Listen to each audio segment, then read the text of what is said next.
వచ్చే ఫిబ్రవరి మార్చ్ నెలల్లో ఒక ఐసీసీ టోర్నీ ఉంది. దీనికి సంబంధించి ఇండియా ఆతిథ్యం ఇస్తున్నటువంటి పాకిస్తాన్లో ఇండియా కొన్ని మ్యాచ్లు ఆడాల్సి ఉంది. అయితే బీసీసీఐ పాకిస్తాన్ క్రికెట్ బోర్డుకి పీసీబీకి కాదు ఐసీసీకే చెప్పింది.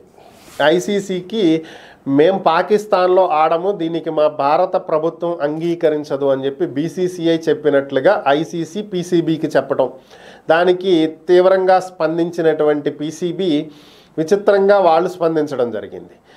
ఒకవేళ నిజంగానే భారత ప్రభుత్వం భారత క్రికెట్ జట్టు పాకిస్తాన్లో పర్యటించడానికి అంగీకరించకపోతే అదే విషయాన్ని బీసీసీఐ రాతపూర్వకంగా మా కేంద్ర ప్రభుత్వం మా భారత జట్టుని పాకిస్తాన్లో పర్యటించడానికి అనుమతించట్లేదు, ఈ కారణం చేత మేము పాకిస్తాన్లో పర్యటించము అని చెప్పి రాసిచ్చినట్లయితే అప్పుడు ఆలోచిస్తాము ఏం చేయాలి అనేది.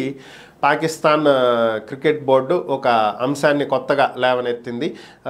గత ఏడాదిలో కూడా ఛాంపియన్స్ ట్రోఫీ ఆసియా కప్ అనుకుంటా జరిగినప్పుడు కూడా పాకిస్తాన్లో ఇండియా ఆడము అన్నప్పుడు కొన్ని మ్యాచ్ల్ని శ్రీలంకలో ఏర్పాటు చేయడం జరిగింది. అలాగే కొన్ని అయితే ఇప్పుడు ఏంటంటే పరిస్థితి యూఏఈలో అరేంజ్ చేయాలి, తటస్థంగా ఉండేటువంటి చోట అరేంజ్ చేయాలి అని చెప్పి కోరుతున్నారు. సాధారణంగా ఆతిథ్య దేశం కాకుండా ఇతర ప్రాంతాల్లో గనక మ్యాచ్లు అరేంజ్ చేయాలంటే ఐసీసీ నెత్తి మీద భారం పడుతుంది. ఎందుకంటే వాటికి అయ్యే ఖర్చులు ఐసీసీ కొంత చెల్లించాల్సి ఉంటుంది.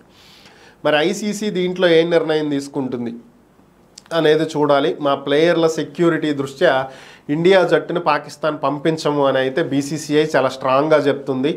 సో సాధారణంగా బీసీసీఐ నిర్ణయాన్ని కాదు అని చెప్పి వెళ్ళేటువంటి సాహసం ఐసీసీ చెయ్యదు. ఎందుకంటే మొత్తం బీసీసీఐ బోర్డే ఐసీసీలో కీలకంగా వ్యవహరించేటువంటిది. సో కాబట్టి కాదని చెప్పి వెళ్ళే అవకాశం అయితే లేదు. మరి ఏం జరిగిద్ది అనేది చూడాలి.